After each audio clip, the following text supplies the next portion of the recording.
Betapa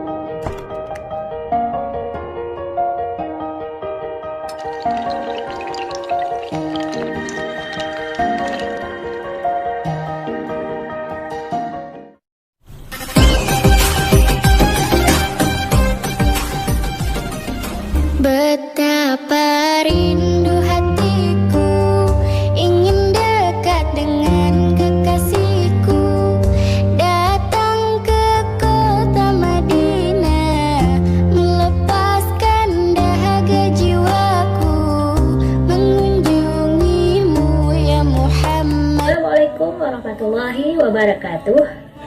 Halo anak-anak, apa kabar hari ini? Semoga sehat-sehat semua ya.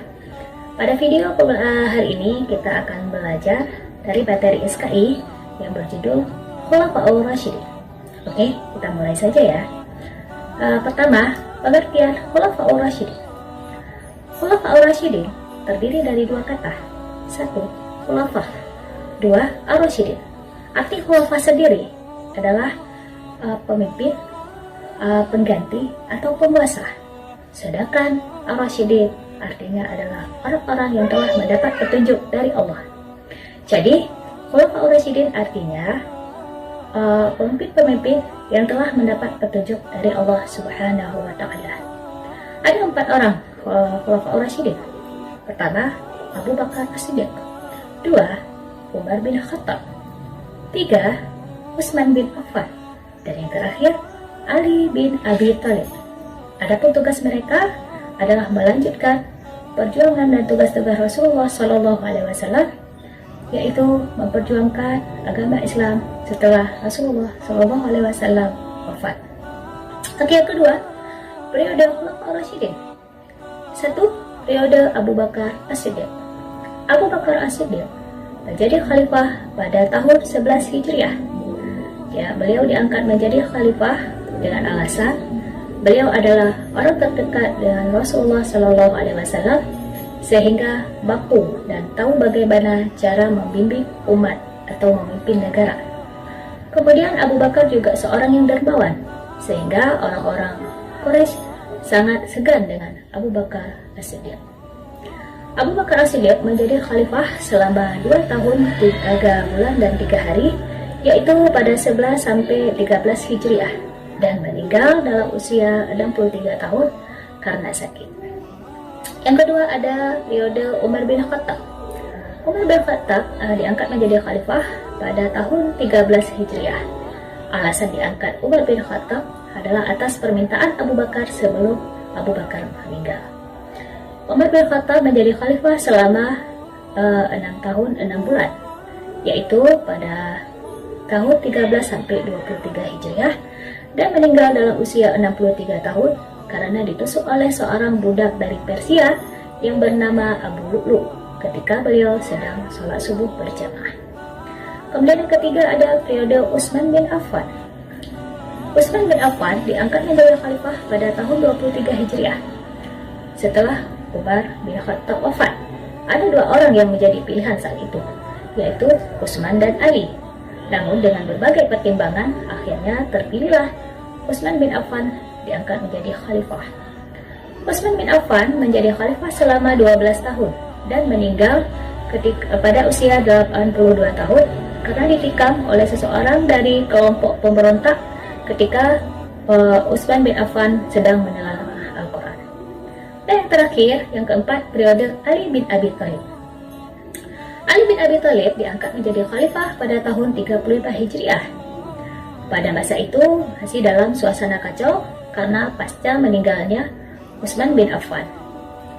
Ali bin Abi Thalib menjadi khalifah selama 5 tahun, yaitu tahun 35 sampai 40 Hijriah. Ali bin Abi Thalib meninggal dalam usia 58 tahun karena ditusuk dengan pedang oleh Abdurrahman bin Muljam saat sedang melaksanakan sholat subuh. Dan yang ketiga ada jasa-jasa Khulafaur Rasyidin. 1. Jasa Abu Bakar As-Siddiq. Pertama, memberangkatkan pasukan Usamah, kemudian melakukan kota Irak, kemudian memerangi orang murtad, mengumpulkan ayat-ayat Al-Quran dalam satu buku, perluasan dan pengembangan wilayah Islam dan perbaikan sosial. Kemudian ada lagi jasa-jasa Umar bin Khattab, antara lain perluasan wilayah meliputi Damaskus, Syria, Persia, Mesir, Romawi, Babilonia, dan Yerusalem. Juga kesejahteraan masyarakat dengan mendirikan Baitul Mal, Departemen Keuangan, dan membagi provinsi menjadi 8 provinsi. Juga mendirikan sarana komunikasi dan informasi. Kemudian ada jasa-jasa Utsman bin Affan, antara lain memperluas daerah Islam ke Afrika, Asia, dan Eropa, merenovasi Masjid Nabawi, membangun gedung pengadilan, dan membukukan Al-Quran. Terakhir ada jasa Ali bin Abi Thalib, yaitu menyempurnakan bahasa Arab dan membangun pusat kota.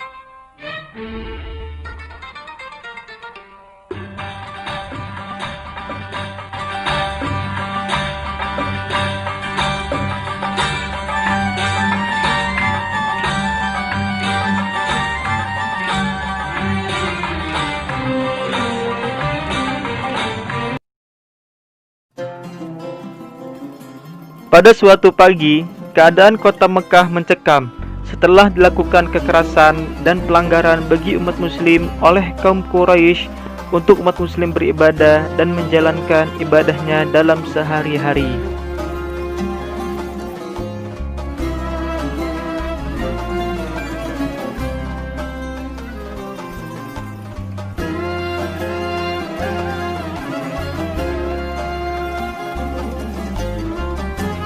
Pagi itu, Sayyidina Abu Bakar As-Siddiq radhiyallahu anhu menyampaikan perintah Rasulullah sallallahu alaihi wasallam yang diterima dari Allah Subhanahu wa taala untuk memberitahukan kepada seluruh umat muslim agar segera berhijrah ke kota Madinah.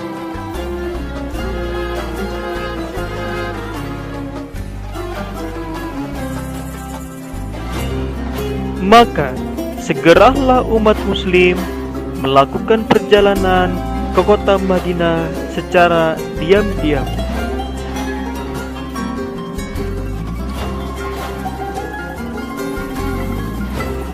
Sayyidina Abu Bakar As-Siddiq radhiyallahu anhu dan Nabi Muhammad sallallahu alaihi wasallam melakukan perjalanan berdua.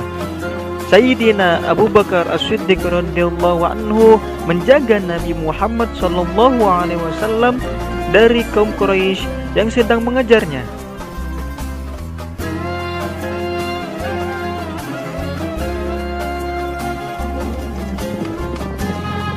Kaum Quraisy mengejar dengan menaiki untanya untuk mencelakakan Nabi Muhammad sallallahu alaihi wasallam dan Sayyidina Abu Bakar As-Siddiq radhiyallahu anhu.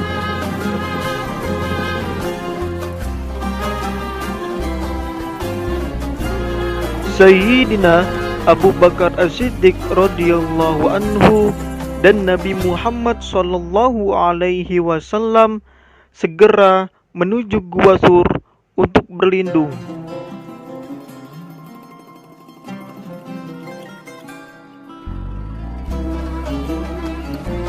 Sayyidina Abu Bakar As-Siddiq radhiyallahu anhu kemudian turun bersama Nabi Muhammad sallallahu alaihi wasallam dan masuk ke dalam Gua Sur.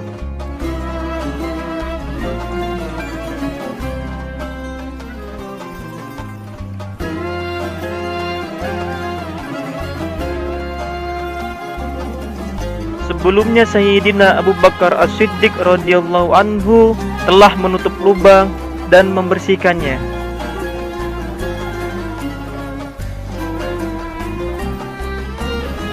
Kemudian Nabi Muhammad sallallahu alaihi wasallam tertidur di pangkuan Sayyidina Abu Bakar As-Siddiq radhiyallahu anhu. Terlihat seekor ular di lubang yang belum tertutup. Dengan cepat Sayyidina Abu Bakar As-Siddiq menutup lubang tersebut dengan tangannya.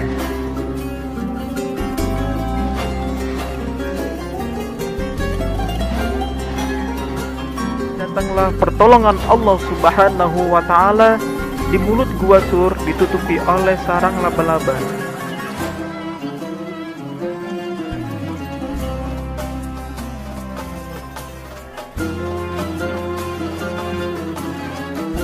Nabi Muhammad SAW melanjutkan perjalanan yang ditemani oleh sahabatnya Sayyidina Abu Bakar As-Siddiq radhiyallahu anhu yang terus menjaga dan menemaninya di sepanjang perjalanan.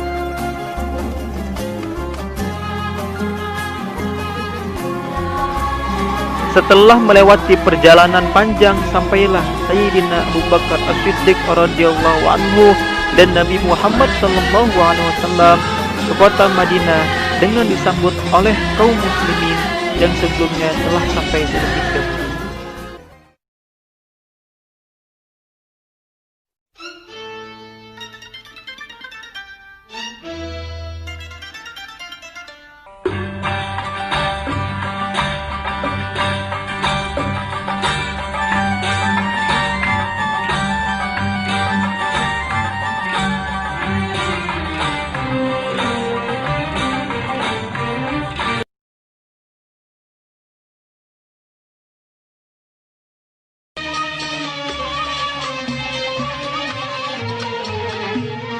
Sayyidina Umar bin Khattab radhiyallahu anhu menuju rumah yang di dalamnya terdapat Nabi Muhammad SAW dan para sahabatnya. Lalu dibukakanlah pintu oleh Nabi Muhammad SAW.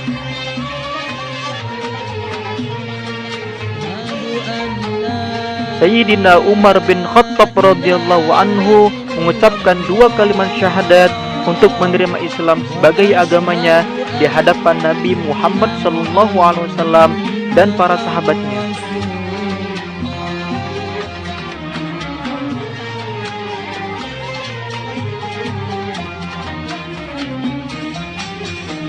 Sayyidina Umar bin Khattab radhiyallahu anhu memberitahukan secara lantang bahwa dirinya telah masuk Islam.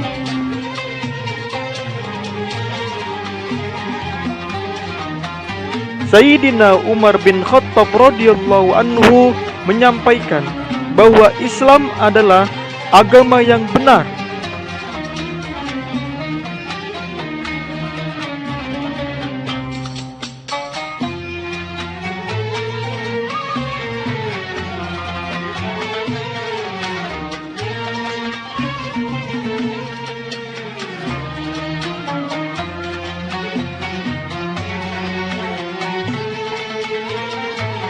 Ada sekelompok orang yang ingin menyerang Sayyidina Umar bin Khattab radhiyallahu anhu, namun dengan gagah beraninya Sayyidina Umar bin Khattab radhiyallahu anhu dapat mengalahkan dan mengusir orang-orang Quraisy.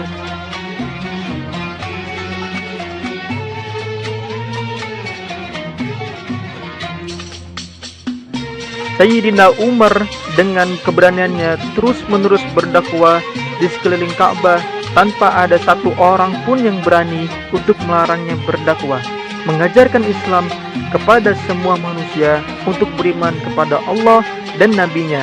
Hanya Umarlah seorang tanpa ada rasa takut dan gelisah, hingga dirinya diliputi rasa cinta kepada Allah Subhanahu wa Ta'ala dan Rasul-Nya.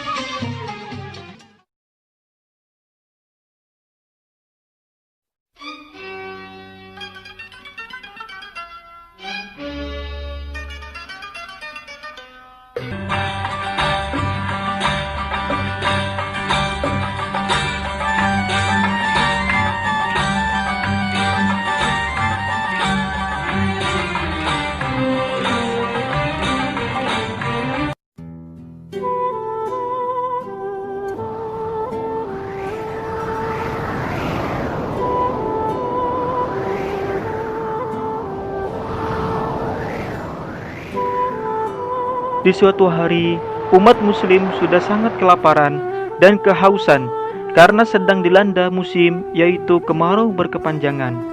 Sudah berbulan-bulan lamanya tak kunjung hujan sehingga tanah dan pepohonan menjadi tandus dan mati.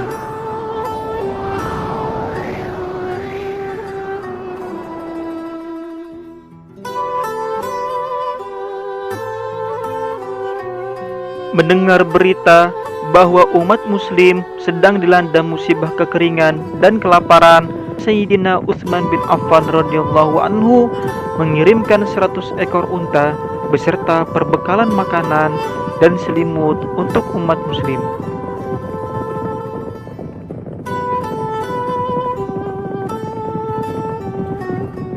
Beberapa sahabat mencoba membalas kebaikan Sayyidina Utsman bin Affan radhiyallahu anhu untuk menggantikan hartanya. Namun Sayyidina Utsman bin Affan radhiyallahu anhu menolak karena tahu mereka lebih membutuhkan, dan Sayyidina Utsman bin Affan radhiyallahu anhu yakin bahwa hartanya akan dibalas oleh Allah Subhanahu wa taala 10 kali lipat.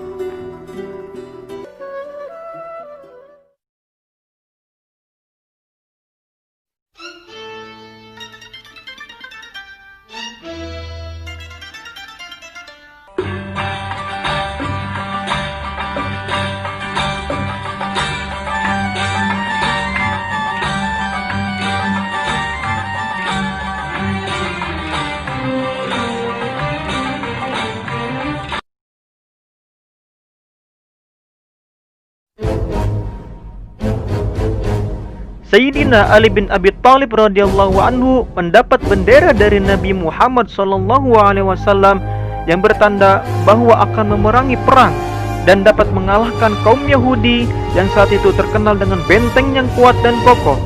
Sebelumnya, pasukan yang dipimpin oleh Sayyidina Abu Bakar As-Siddiq radhiyallahu anhu dan Sayyidina Umar bin Khattab radhiyallahu anhu tidak dapat mengalahkannya.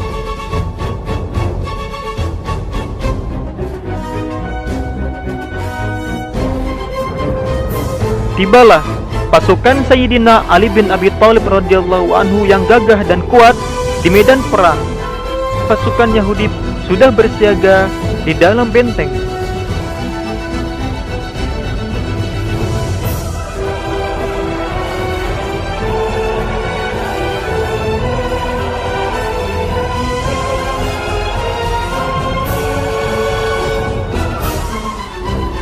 Sayyidina Ali bin Abi Thalib radhiyallahu anhu yang kuat dan gagah menantang pemimpin pasukan musuh untuk keluar dan bertarung.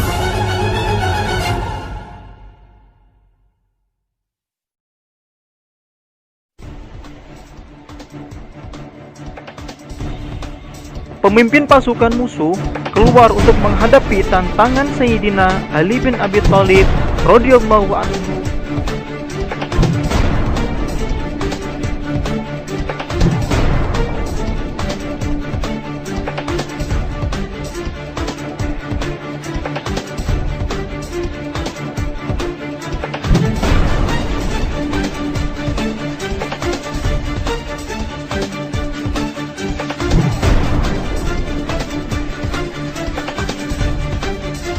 Terjadilah pertarungan dengan sengit.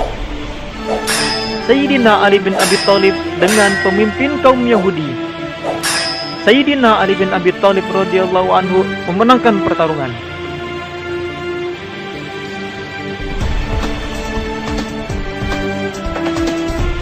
Sayyidina Ali bin Abi Thalib radhiyallahu anhu dan pasukannya bergegas masuk untuk menyerang dan berhasil merobohkan pintu benteng musuh.